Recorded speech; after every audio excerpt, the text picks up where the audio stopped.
Kepada Tuan dan Puan, para anggota DPR yang terhormat, apa kabar hari ini? Sepertinya tak sebaik biasanya. Sama, di sini pun begitu. Kita semua memang sedang diuji. Hidup memang tak selalu baik, kan?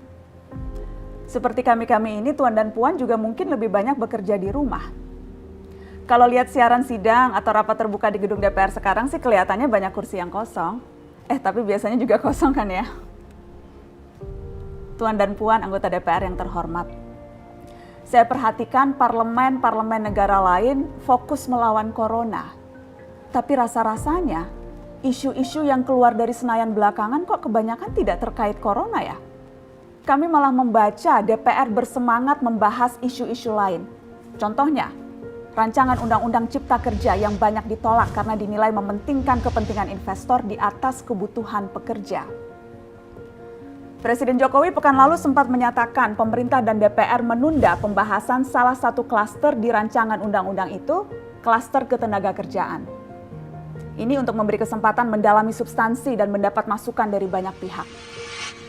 Berpegang pada alasan itu, maka sudah seharusnya klaster lain dalam RUU Cipta Kerja pun perlu ditinjau ulang. Karena yang lain juga bukan tanpa masalah, terutama dari perspektif lingkungan dan keadilan gender. Tidak cukup hanya menunda pembahasan satu klaster saja. Ada juga RUU lain yang masih nekat mau dibahas. Ada RUU KUHP yang tahun lalu diserbu unjuk rasa. Lalu RUU pemasyarakatan. Ada koruptor yang sudah ngebet pengen bebas kah? Apa kabar Pak Yasona? Terus terang saja, membahas undang-undang yang menyangkut hajat hidup orang banyak di masa seperti sekarang ini terlalu mengundang curiga. Gara-gara pandemi yang pada jatuh cinta saja berani menunda nikah loh. Ini kok DPR buru-buru banget kayak lagi kejar setoran? Tidak ada undang-undang yang tidak penting, semua penting.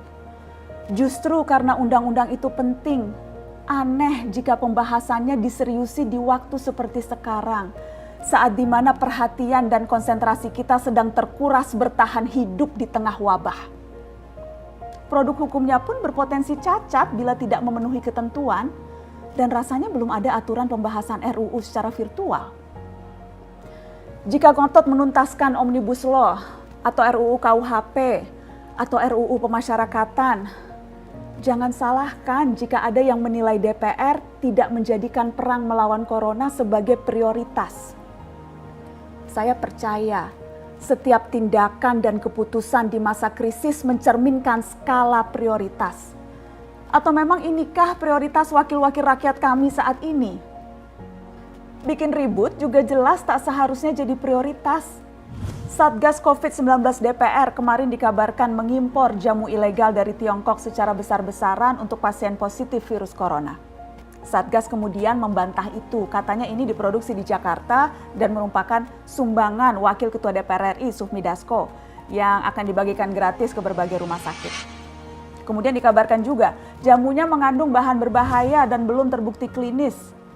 Satgas lagi-lagi membantah, katanya sedang proses mendapatkan izin edar di Badan Pengawasan Obat dan Makanan. Sedang itu berarti belum kan ya?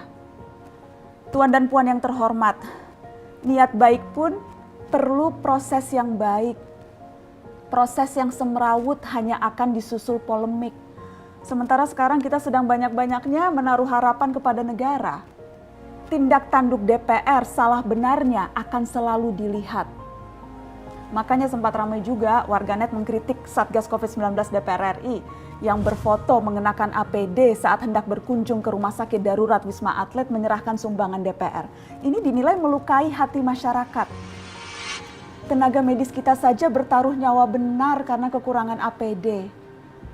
Tidak ada yang meragukan jumlah sumbangan DPR. Kami yakin pasti banyak, namanya juga DPR, beli ribuan rapid test saja mampu, ngeborong jamu apalagi. Tapi ini soal rasa dan empati. Kecuali ya, kalau yang dipakai anggota DPR itu APD yang lain, alat pelindung dewan. Salam hormat dari kami yang kalian wakili.